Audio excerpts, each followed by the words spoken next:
Историческая хронология Таджикистана. Древние времена.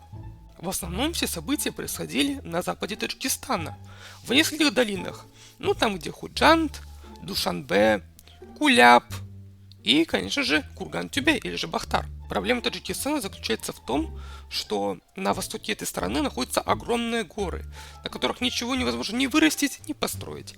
И поэтому все население сосредоточено в этих долинах. Даже сейчас там просто, обалдеть, какая плотность населения. Ах, да, у нас же видео тут вообще-то про историю, так что надо начинать историческую хронологию. История таджикского народа уходит корнями в глубину веков, к началу человеческой цивилизации.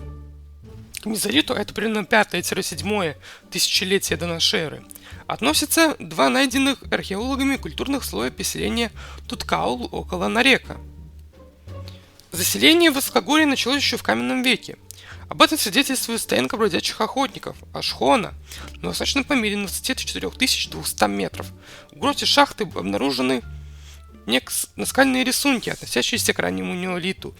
На них изображены животные, пронзенные стрелами, и фигуры охотников.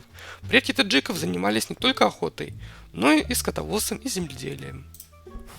Горы долины Таджикистана, народы, живущие на его территории, упоминаются еще в древних источниках античных авторов Плиния и Птолемея. О своих путешествиях на Памир писал венецианский путешественник Марко Поло. История государственности в Таджикистане ведет отсчет от первой половины первого тысячелетия до нашей эры, когда возникли древнейшие рабовладельческие государства Средней Азии Бактрия и Согд. Бактрия включала центральную, южную и восточную части современного Таджикистана, к югу и юго-востоку от Дисарского хребта, а Согд – бассейн Зеравшана, Кашкадарьи и области, лежащие севернее Дисарского хребта. В VI веке до нашей эры Бактрия и Согд были завоеваны персидским царем Киром и вошли в его могущественную империю Ахеменидов.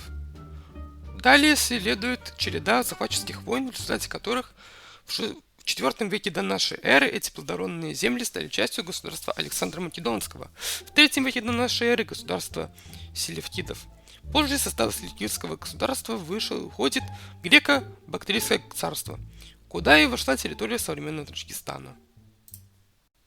Ну а если вам понравилось это видео, обязательно поставьте лайк и подпишитесь на канал. И всем пока!